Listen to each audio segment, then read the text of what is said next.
যতটুকু আলোচনা করব নিয়তের সঙ্গে ইখলাসের সাথে আমলের নিয়তে শোনার চেষ্টা করি সকলেই।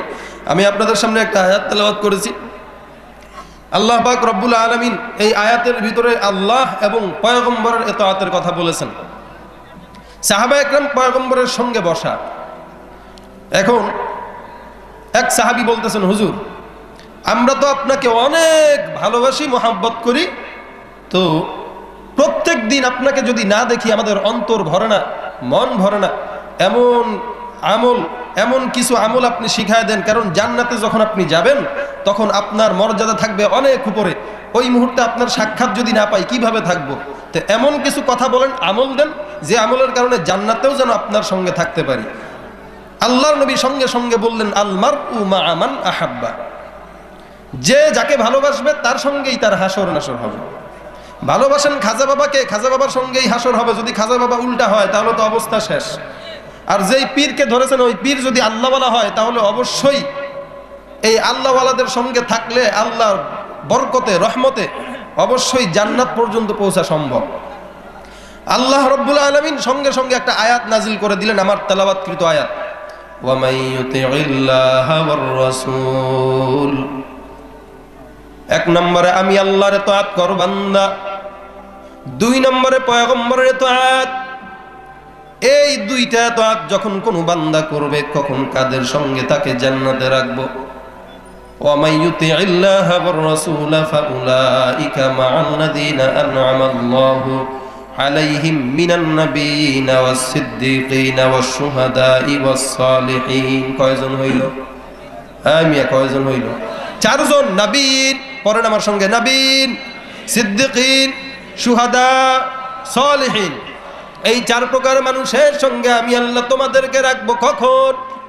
যখন বান্দা আল্লাহ এবং পয়গম্বরের ইতাআত করবে তখন। এই চার প্রকার মানুষকে আমি আল্লাহ নিয়ামত দান করেছি, নিয়ামত দান করেছি। বান্দা তুমি যখন আমি আল্লাহর ইতাআত করবা, পয়গম্বরের ইতাআত করবা, তখন বান্দা তোমাকে আমি চার প্রকার মানুষের সঙ্গে হাসর নাসর করব। আল্লাহ রাব্বুল আলামিন বলেন, এক নাম্বার হইল নবীন। দুনিয়ার মধ্যে যত সমস্ত নবী রাসূলুল্লাহ এসেছেন, সমস্ত নবী রাসূলদেরকে নবী বলা হয়, রাসূল বলা হয়। এই নবীদের সঙ্গে তোমার আমার হাসর নাসর হবে। দুই নাম্বার হইল সিদ্দিকিন, যারা সাহাবা একরাম ছিলেন, আল্লাহর নবীর সঙ্গে সময় লাগাইছেন, নবীর সোহবতে ছিলেন, এমন সাহাবা একরামদেরকে সিদ্দিকিন বলা হয়। হযরতে আবু বকর সিদ্দিক রাদিয়াল্লাহু তাআলা আনহু, হযরতে ওমর রাদিয়াল্লাহু তাআলা আনহু, সমস্ত সাহাবা একরামদের সঙ্গে আল্লাহ পাক রব্বুল আলামিন হাসর নাসর করবেন। তিন নাম্বার হইল শুহাদা। এই শুহাদা বলা হয় যারা নাকি দ্বীনের জন্য নিজের জীবনটা আল্লাহর রাস্তায় দিয়ে দিছে। মহব্বত যদি দাবি করতেই হয়, খাঁটি মহব্বত অন্তরের ভিতরে রেখে খাঁটি উম্মত হয়ে কবরে যাওয়ার চেষ্টা করো। আল্লাহ বলতেছেন এই দুইটা কাজ করতে হবে। এক নম্বর নবীকে, আল্লাহকে অনুসরণ করো। দুই নম্বর নবীকে অনুসরণ করো। তিন চার প্রকার মানুষের সঙ্গে রাখবো। দিনটা বললাম, শহীদ বলতেছিলাম, ওই যে শহীদ, নবীর বিরুদ্ধে কথা বললেও শহীদ, আল্লাহর বিরুদ্ধে কথা বলে মরে, এটাও শহীদ, এটার নাম শহীদ না। চার নম্বর হইল সালেহীন, সত্যবাদী যারা, সৎ যারা, যারা আল্লাহওয়ালা, খোদাভীরু, তাকওয়াওয়ালা, পরহেজগার, এদেরকে বলা হয় সালেহীন। এই চার প্রকার মানুষের সঙ্গে আল্লাহ আমাদেরকে রাখবেন। কখন? যখন নাকি আমরা আল্লাহ এবং নবীর ইতাআত করব তখন। আল্লাহ রাব্বুল আলামিন বলেন, ও দুনিয়ার বান্দারা, আমি আল্লাহর ইতাআত করো এবং পয়গম্বরের ইতাআত করো। আমি আল্লাহ তোমাদেরকে চার প্রকার মানুষের সঙ্গে রাখবো, চার প্রকার মানুষের সঙ্গে হাসর নাসর হবে। আল্লাহকে ভালোবাসো, আল্লাহকে মহব্বত করো, আল্লাহর পথে চলো, নবীর পথে চলো, তাহলে তোমাদের সঙ্গে চার প্রকার মানুষকে জান্নাতে দাখিল করাবো। ও বান্দা, কেমন ভাবে আল্লাহর ইতাআত করছে সাহাবা একরাম, কেমন ভাবে আল্লাহকে মহব্বত করেছে সাহাবা একরাম, কেমন ভাবে দ্বীনের জন্য জীবন দিয়েছে। অতীতের যারা ইমানদার ছিল, আমরাও তো নিজেদেরকে ইমানদার দাবি করি, আল্লাহকে মানি বলি, কিন্তু আল্লাহর কান করলাম না, মারি না। আল্লাহ যে আদেশ দিয়েছেন সেই আদেশগুলো মানতে পারি না। ফেরাউনের যুগে একটা ঘটনা, ওই ফেরাউনের জামানায় ফেরাউনের মেয়ে ছিল, মেয়ের চুল আশ্রয় দেওয়ার জন্য একটা দাসী নিযুক্ত করা ছিল। ওই দাসীটার নাম ছিল মুসাইকা। এই দাসীটা 100 বছর নিজের ঈমানকে গোপন রেখেছিল। কয়শো বছর?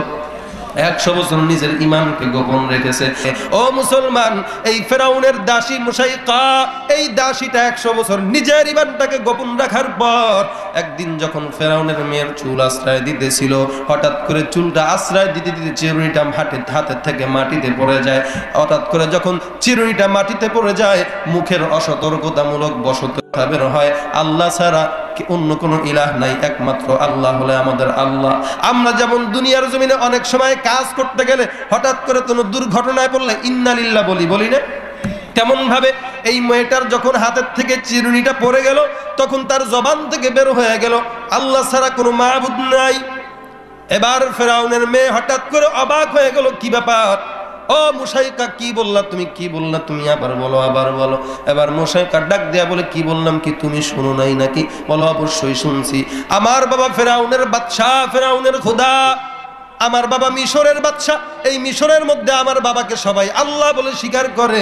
এই আল্লাহ বলে স্বীকার করার মধ্যে তুমি আবার কারে আল্লাহ বলে মানো? একমাত্র যদি আল্লাহ থাকে দুনিয়াতে আমার বাবাই হলো খোদা। মুশাইকা এবার ডাক দিয়ে সঙ্গে সঙ্গে বলল, তোমার বাবা যদি খোদা হয়, তাহলে তোমার বাবা তো যদি খোদাই হয়, তোমার বাবাকে বলো পশ্চিম দিক থেকে সূর্য উঠানোর জন্য, পূর্ব দিক থেকে চন্দ্র উঠানোর জন্য পারবে নাকি? বলে, আমার বাবা আল্লাহ, আমার বাবা হইল সর্বশ্রেষ্ঠ খোদা, এছাড়া কোনো খোদা নাই।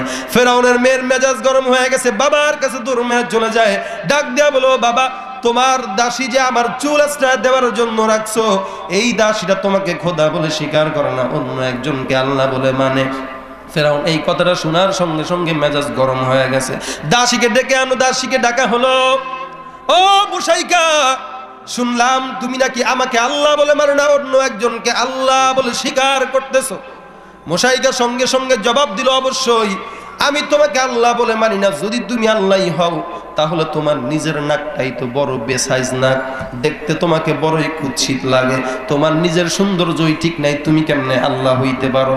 তুমি যদি আল্লাহ হও, ইতি বিশামসি মিনাল মাশরিকি ফাতি বিহা মিনাল মাগরিব, সূর্যকে উঠাও, চন্দ্রকে ডুবাও, চন্দ্রকে উঠাও, সূর্যকে ডুবাও, পারবে নাকি? বলে, না না। ফাবুহিতাল্লাযী কাফার, ফেরাউন কুফরি করেছে। অবশেষে ফেরাউন এই কথা শোনার পর দাহিশায়া ধিসু হয়ে গেল, হতভম্ব হয়ে গেল। ফেরাউনের মেজাজ গরম হয়ে গেছে, কারণ যে যেটা পারে না ওইটা যদি কাউকে বলা হয় তখন তার মেজাজ গরম হয়ে যায়। ফেরাউন তো জানে আমি পারবো না, ফেরাউনের মেজাজ গরম হয়ে গেছে। এবার মুশাইকাকে ডেকে বলো, মুশাইকা, আমাকে যদি তুমি আল্লাহ বলে স্বীকার না করো, আল্লাহ বলে না মানো, তাহলে তোমার জন্য রয়েছে কঠিন বিপদ, কঠিন শাস্তি। মুশাইকা এক কথার মধ্যে জবাব দিয়ে দিল, ও ফেরাউন, তোকে আমি আল্লাহ বলে মানতে পারবো না, খোদা বলে মানতে পারবো না। যে আল্লাহর প্রতি ঈমান আনলাম, ওই আল্লাহ ছাড়া অন্য কাউকে আল্লাহ বলে মানতে পারবো না। আমার আল্লাহ একমাত্র আল্লাহ, আল্লাহ ছাড়া অন্য কোনো পথে আমি হাঁটতে পারবো না। আল্লাহ যদি মানতে হয় একমাত্র আল্লাহকে মানবো, যিনি আমাকে খাওয়ান, যিনি আমাকে পড়ান। ইন্নী ওয়াজ্জাহাতু ওয়াজহিয়া লিল্লাযী ফাতারাস সামাওয়াতি ওয়াল আরদ হানিফাও ওয়া মা আনা মিনাল মুশরিকিন। আমাদের জীবন মরণ সব কার জন্য? জোরে বলুন, আর জোরে বলুন। قل إن صلاتي ونسكي ومحياي ومماتي لله رب العالمين। জীবন মরণ সব আল্লাহর জন্য। ও ফেরাউন, তুই আমাকে তোকে খোদা বলে মানার জন্য বলতেছিস? যে আল্লাহর প্রতি ঈমান আনলাম, এই ঈমানের কালে এই ঈমানটা আমার শরীরের শিরায় শিরায় পৌঁছায় গেছে, এই ঈমানটা আমার সব জায়গায় পৌঁছায় গেছে, শরীরের উপশিরায় পৌঁছায় গেছে। যে আল্লাহর প্রতি আমি ঈমান আনলাম, এই আল্লাহর পথ থেকে আমি মুশাইকা এক চুলও নড়তে পারবো না। ফেরাউনের মেজাজ গরম হয়ে গেল। জল্লাদকে ডেকে বললো, জল্লাদ, যাও যাও, এমন এই মুশাইকা যে নাকি আমার বিরোধিতা করতেছে, আমাকে আল্লাহ বলে মানে না, আমাকে খোদা বলে স্বীকার করতেছে না, এই মুশাইকাকে শাস্তি দেব। কি শাস্তি?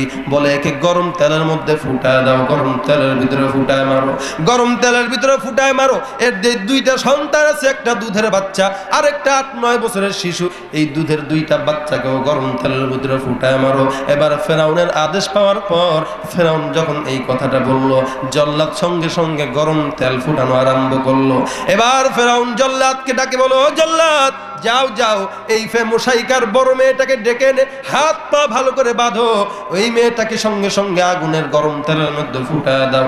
এর মৃত্যু চোখের সামনে দেখার পর যেন এই মুশাইকা আমাকে খোদা বলে স্বীকার করে নেয়। মুশাইকা আবার ডাক দিয়া বলো, ও ফেরাউন, তুই আমাকে যতই ভয় দেখাও, যতই ভয় দেখাও, আমি আল্লাহর প্রতি ঈমান আনলাম, আল্লাহর প্রতি ঈমান আনলাম। আমার মেয়েটাকে তুমি মারো, আমার কোনো আপত্তি নাই, এরপরও আমি আমার রবের দরবার থেকে এক চুলো নড়তে রাজি না। ফেরাউনের জল্লাদ সঙ্গে সঙ্গে মুশাইকার বড় মেয়েটাকে হাত পা বেঁধে গরম তেলের ভিতরে ফুটায় দেয়।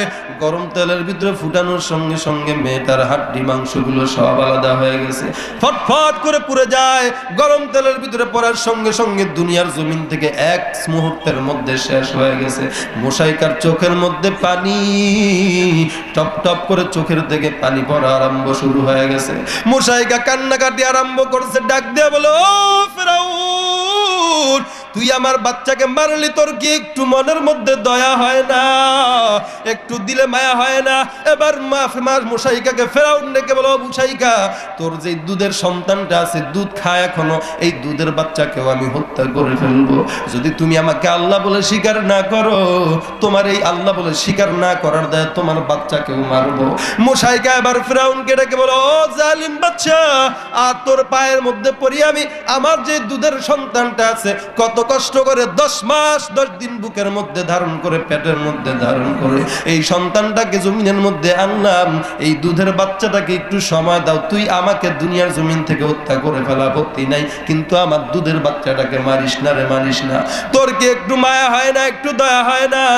ফেরাউন চিন্তা করলো, এটাই মনে হয় আমার সর্বশ্রেষ্ঠ সুযোগ, এই সুযোগটা হাতে রেখে মুশাইকাকে আমি আমার প্রতি ঈমান আনাইতে পারবো। ও মুসলমান, যতই কিছু বলুক, যতই ধারণা করুক, যারা ইমানদার, আল্লাহর প্রতি ঈমান এনেছে, যতই ভয় দেখাক, ইমানদার কখনো আল্লাহর পথ থেকে একটুও সরতে রাজি হয় না। ফেরাউন বারবার ভয় দেখাইতেছে, ভয় দেখাইতেছে। ও মাশেদা, তুই যদি আমাকে আল্লাহ বলে স্বীকার না করিস, এই মুহূর্তে তোর দুধের বাচ্চাকে আমি হত্যা করে ফেলবো।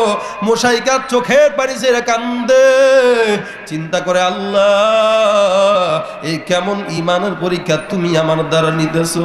এই ইমানের পরীক্ষা থেকে আমি ফেল হয়ে যাই, তাহলে আমার জন্য রয়েছে চিরস্থায়ী জাহান্নাম।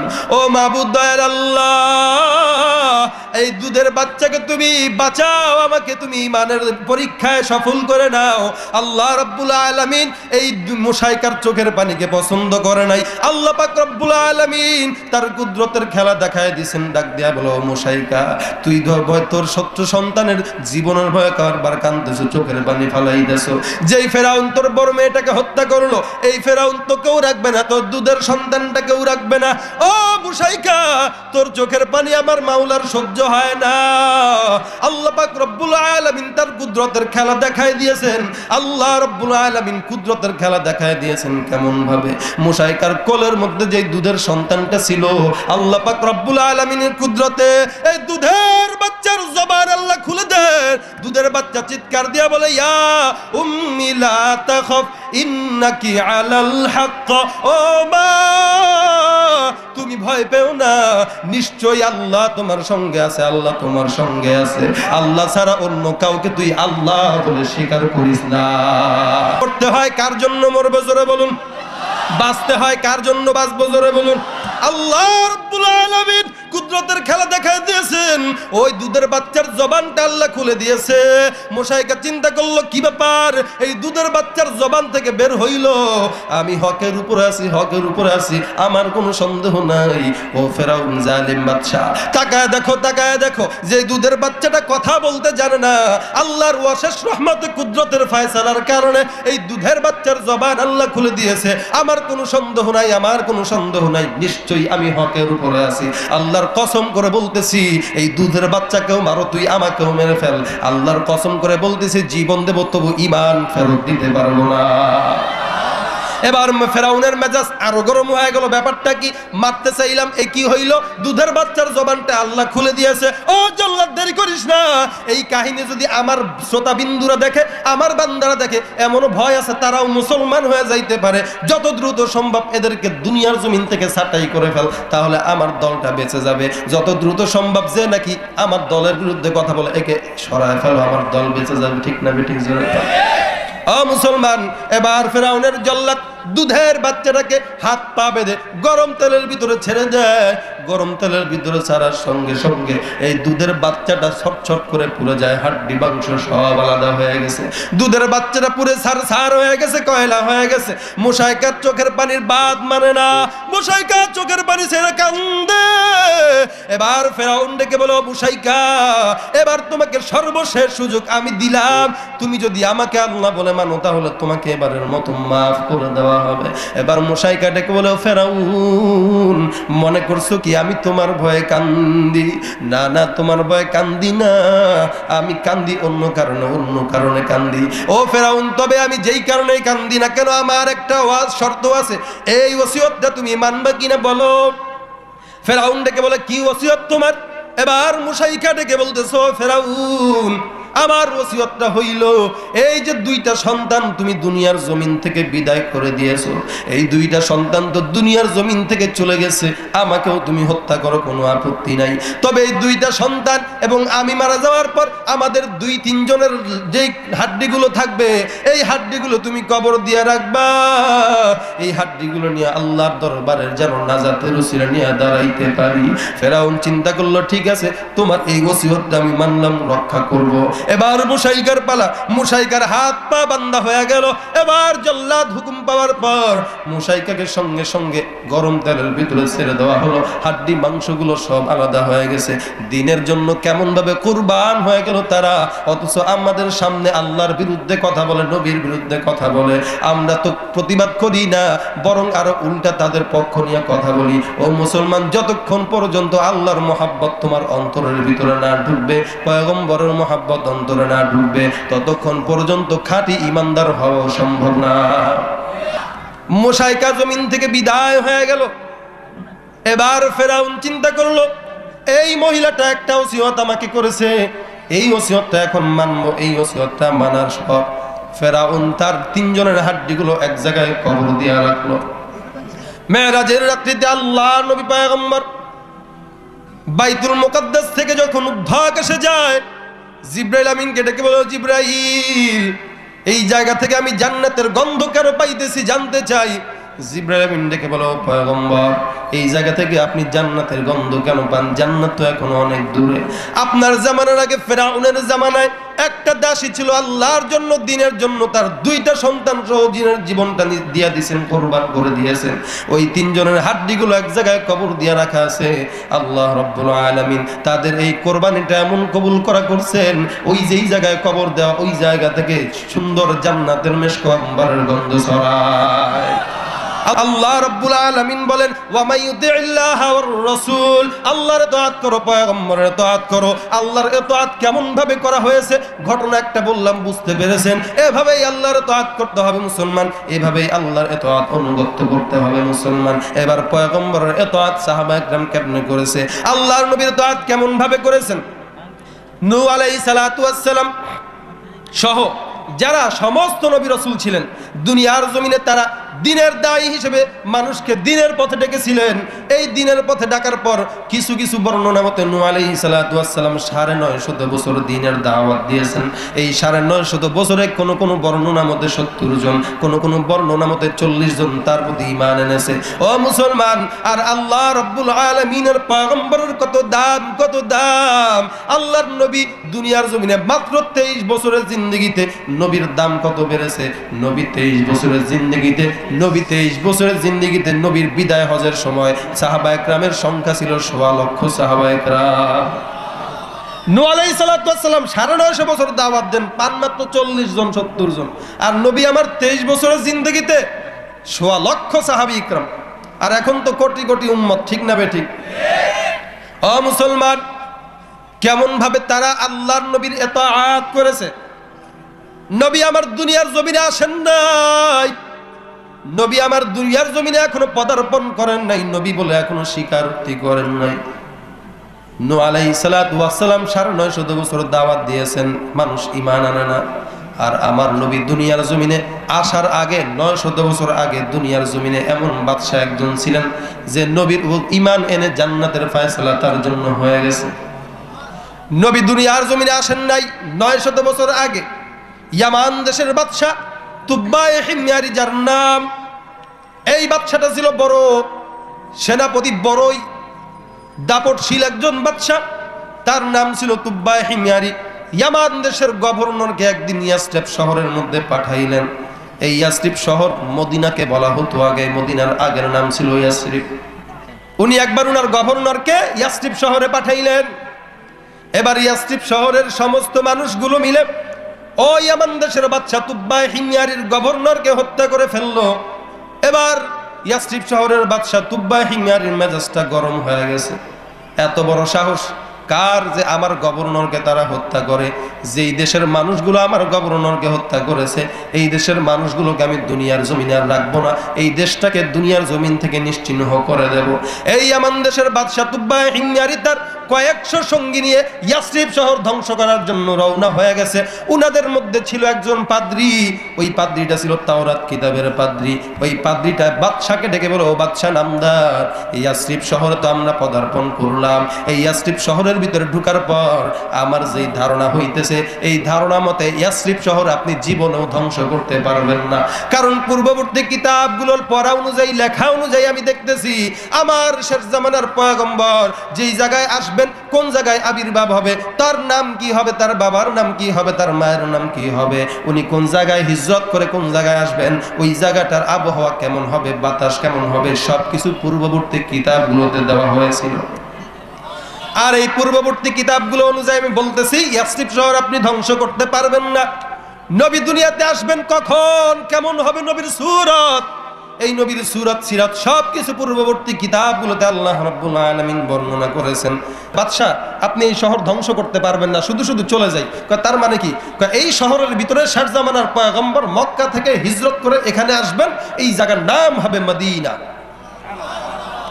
এবার বাদশা তুব্বায়ে হিময়ারি যখন এই কথা শুনলো, এই কথা শ্রবণ করার পর বাদশা তুব্বায়ে হিময়ারি এবার গভর্নরকে ডাক দিয়া বলো, ও আমার গভর্নর, ও আমার সাহাবা একরাম, ও আমার সঙ্গীরা, যেই কথা তুমি বললা এই কথাটা যদি সত্য হয়, যদি শেষ জামানার পয়গম্বর সত্যি সত্যি মক্কার জমিন থেকে বিদায় হয়ে মদিনায় হিজরত করে, আমি তাহলে তোমাদের সামনে আমি বললাম, আসলে যদি মক্কার জমিন থেকে হিজরত করে মদিনার জমিনে পয়গম্বর আসে, সত্য নবী যদি পয়গম্বর মদিনার জমিনে এই শহরের মধ্যে আসে, আমি ইয়ামান দেশের বাদশা তুব্বায়ে হিময়ারি তোমাদের সামনে আমি সকলকে সাক্ষী রেখে বললাম, যেই নবী এই হিজরত করে মদিনার জমিনে আসবেন, আমি ইয়ামান দেশের বাদশা তুব্বায়ে হিময়ারি তোমাদের সকলের সামনে ওই নবীর উপরে সিলিন্ডার হয়ে ঈমান নিয়ে আসলাম।